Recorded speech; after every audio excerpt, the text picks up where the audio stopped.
सबसे अगर बड़ा काम है तो भगवान को याद करना, प्रभु को याद करना और गुरु के आदेश का पालन करना, ये सबसे उत्तम काम है। और सबसे बद काम, सबसे खराब काम क्या है? मालिक को भूलना, प्रभु को भूलना। आज हम 24 घंटे रात दिन दुनिया में लगे रहते हैं। ये गुरु की कृपा है, हम लोग की कोई अपना औकात नहीं है।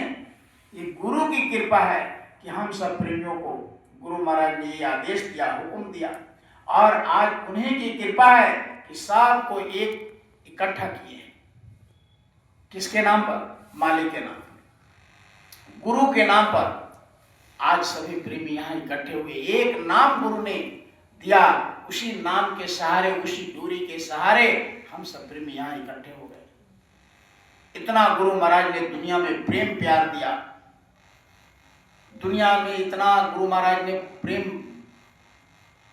यानी प्रेम का बरसात किया कि आज कोई ऐसा हिंदुस्तान में जगह नहीं जहां जय गुरुदेव नाम से लोग प्रेमी नहीं मिलते। हर जगह, हर पूरे हिंदुस्तान में गुरु महाराज ने मेहनत करके और क्या समझाया कि भाई ये शरीर रहते उस मालिक को याद कर लीजिए, ये शरीर रहते प्रभु को प्राप्त कर लीजिए जीते जी। मरने के बाद में किसी का लेटर पत्री नहीं आता कि कहाँ गए। इसलिए गुरु महाराज ने कहा कि जीते जी, ये नहीं कहा कि घर छोड़ दो, परिवार छोड़ दो, नौकरी चाकरी बाल बच्चे के छोड़ दो, कहा कि सब करते हुए जो परमात्मा ने इतना सुंदर शरीर दिया, जो माँ को भी पता नहीं रहते बच्चे हमारे पेट में आंख बन रहा, कान बन रहा है, नाक बन रहा है, हाथ बन रहा है, क्या बन रहा है, ये माँ को भी पता नहीं रहता, लेकिन वह प्रभु इतना दयालु कृपालु है कि आपकी आंख बनाते रहते हैं, कान बनाते रहते हैं, हाथ बनाते रहते हैं, पैर बनाते रहते हैं, और 9 महीना में पूरा बना करके बाहर करते हैं। और बाहर करके खाने का, पीने का, रहने का, सहने का इंतजाम वो सब मालिक करते हैं। प्रारब्ध के अनुसार सबको मिलता। आज हम अपने प्रारब्ध पर विश्वास नहीं है, इसलिए हाय हाय करते हैं। लेकिन अगर उस मालिक का पर भरोसा हो जाए, विश्वास हो जाए, गुरु पर अगर भरोसा हो जाए, तो प्रेमियों, गुरु महाराज कहते थे कि प्रेमियों तुम जब चलते हो और जब हमको याद करते हो तो मेरा हाथ तुम्हारे पांव के नीचे रहता है। तो प्रेमियों, भरोसा अगर गुरु पर हो गया तो गुरु कोई हाड़ मांस नहीं होता, गुरु कोई फोटो नहीं होता, गुरु वह शक्ति होते हैं जो पूरे सृष्टि को कंट्रोल किए रहते हैं और ब्रह्मांड को बनाने का, यानी उनका लोक सतलोक होता है, सतलोक से आते हैं। जितने भी नीचे के लोग हैं, पहले ये सब कुछ नहीं था, न देश था न दुनिया था, ये सब कोई संसार नहीं था। एक मालिक का वह स्थान था जिसको कहा रामायण में गोस्वामी जी महाराज ने, एक अनेह अनामा आज सजनन प्रभुधामा। एक था, अनेह था, अनाम था, और वही प्रभु का बहुत बड़ा विशाल अपना साम्राज्य था। लेकिन मालिक का मौज हुआ विस्तार करने का, तो उनके 16 जो सुत हुए, 16 जो पुत्र हुए, उसमें छोटे पुत्र को, जिनको काल भगवान कहते हैं, उन्हीं का ये लोक है। उन्होंने अखंड तपस्या किया और तपस्या करके वरदान में हम सब प्रेमियों को मांग करके इस धरती पर लाया और मृत्यु लोक बना करके यहाँ हम सब प्रेमियों को ला करके और यहाँ इतना बांध दिया कि अब यहाँ से हम लोग निकल नहीं सकते। जब मालिक ने देखा कि हमारे बच्चे जब गए तो आए नहीं, उन्होंने ध्यान लगा करके देखा तो उन्होंने कहा कि मृत्यु लोक का ऐसा नियम बना दिया गया कि अब कोई जीव अपने वापस घर नहीं आ सकता। उन्होंने देखा कि यहाँ काम, क्रोध, लोभ, मोह, अहंकार, रजोगुण, तमोगुण, सतगुण इस मनुष्य शरीर के अंदर लगा दिया। फिर इस जीवात्मा के निकलने का इतना मंडल बना दिया, इतना शरीर बना दिया। अब इस आत्मा को 4 खान 84 लाख योनियों में डाल दिया। उसके अब कोई ऐसे सदगुरु मिले जो वहां से आकर के और फिर इनको प्रेम प्यार करके और साधना करा करके और इस आत्मा को सतलोक पहुंचावे, तब जाकर के आत्मा का छुटकारा होगा। तो वह मालिक ने सदगुरु को भेजना शुरू किया और सबसे पहले कबीर साहब को भेजे कि जाकर हमारे बच्चे को ले आओ। जैसे कोई चला गया बचपन में, बच्चे कहीं शहर में जाकर के बस गया, उसको पता नहीं हमारे पिता कहाँ हैं, लेकिन जब पिता को पता चला कि अब मुख्य शहर में हमारे लड़का रहते हैं, किसी को भेजा जाकर बताओ कि हम उसके पिता फलाने जगह हमारा घर है, उनको लाकर हमसे मिलाओ। अब जब गए उनको बताया कि आपके पिता बुलाए हैं, फलाने जगह रहते हैं, आप उनके पुत्र हैं, आप बचपन में भटक गए और यहाँ शहर में आकर बस गए। तो वो मानता नहीं है। वो तो कहता कि हम तो बचपन से यही हैं, लेकिन जब कोई जाकर के उनको मिलाता है तो अपने पिता से मिलकर बड़ा खुश होता है। उसी तरीके से प्रेमियों, हम लोग को भी यहाँ ला दिया गया और यहाँ भटका दिया गया। अब देखिए, बड़े ध्यान से सुनिएगा किस तरह से आत्मा को भटकाया गया। अब इसमें 4 शरीर है। एक तो शरीर आप देख रहे हैं, इस तरह से जीवात्मा को इस शरीर के अंदर कहां डाल दिया? दोनों आंखों के मध्य भाग में। गुरु महाराज बराबर बताते रहे कि ये जीवात्मा को शरीर के अंदर, आज पूरे वर्ल्ड में ऐसा मशीन नहीं है कि बता देगी कहां आत्मा को इस शरीर के अंदर रखा, लेकिन महापुरुषों ने बताया कि आंखी मध्य पांखी चमके पांखी मध्य द्वारा अत्य बीच दूरबीन लगावे उतरे भोजल पारा। दोनों आंखों के मध्य भाग में जहां माताएं विद्या करती है, भाई लोग चंदन करते हैं, यही दोनों आंखों के मध्य भाग में इस आत्मा को बैठा दिया, इस शरीर के।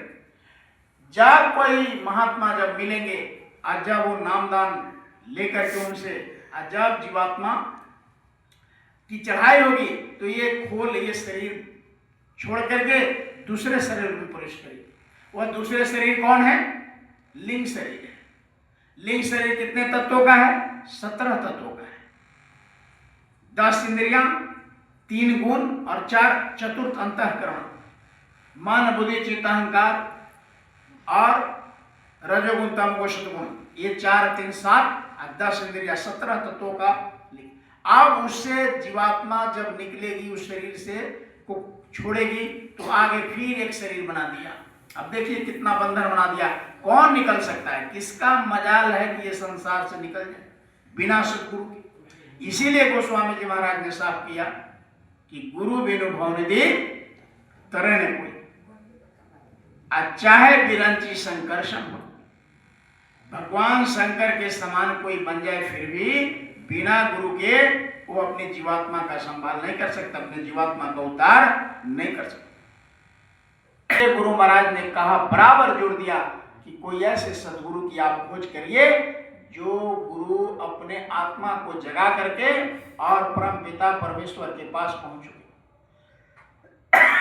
ऐसे गुरु की खोज करके आप उस लोक में जा सकते हैं, नहीं तो कोई जा नहीं सकते। इस मृत्यु लोक से कोई निकल ही नहीं सकता। तो ये शरीर में बंद किया, लिंग शरीर में। लिंग शरीर से जब निकलेंगे तो उसमें एक और शरीर बना दिया है, तीसरा शरीर, जिसको कहते हैं सूक्ष्म शरीर। सूक्ष्म शरीर कितने तत्वों का है? 9 तत्वों का है।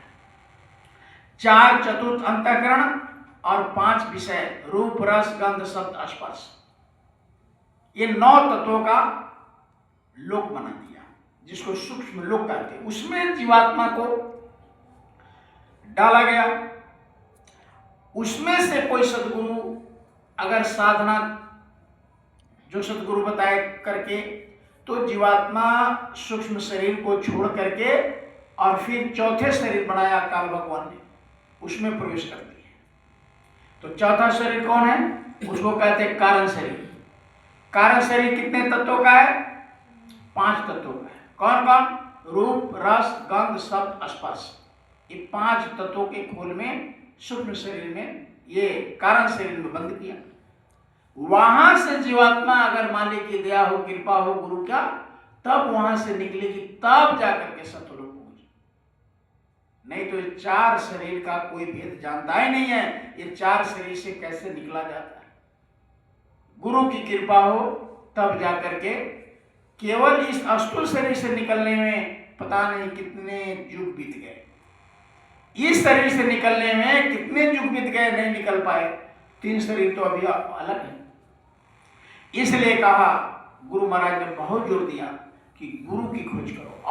और शास्त्र में हर जगह गुरु का बड़ा महिमा इसीलिए लिखा हुआ है कि गुरु ब्रह्मा गुरु विष्णु और गुरु देव महेश्वरा, गुरु साक्षात पारब्रह्म, तस्मै श्री गुरुवे नमः। यानी इस काल के लोक से निकलने का मात्र एक उपाय है, कोई दूसरा उपाय नहीं है। बहुत लोग कहते हैं ना, नदियां एक घाट बहुत है। बात सही कहा कबीर साहब की बात है। वो नदी एक ही है, एक ही नदी बहती है, लेकिन घाट अलग अलग होता है। जैसे बरनावा घाट वही नदी है, और वही नदी ललबेगिया घाट हो गया, वही नदी मधुबनी घाट हो गया, वही मधुबनी आगे वही नदी बढ़ते चली। नदी एक ही है लेकिन अलग अलग घाट है। उसी तरह से ऊपर से वो जीवात्मा आई तो अलग अलग लोक बना दिया, अलग अलग स्थान बना दिया। रास्ता एक ही है, नदी एक ही है, लेकिन अलग अलग घाट है। और कौन किस घाट पर फंस जाएगा, कौन किस घाट पर फंस जाएगा, कौन किस घाट पर। अब सभी घाट पर से नाव से पार कराने वाले अगर सदगुरु मिल जाए तो सब उसी नदी से, एक ही है, एक ही नदी है, और उसी से पार हो जाएगा।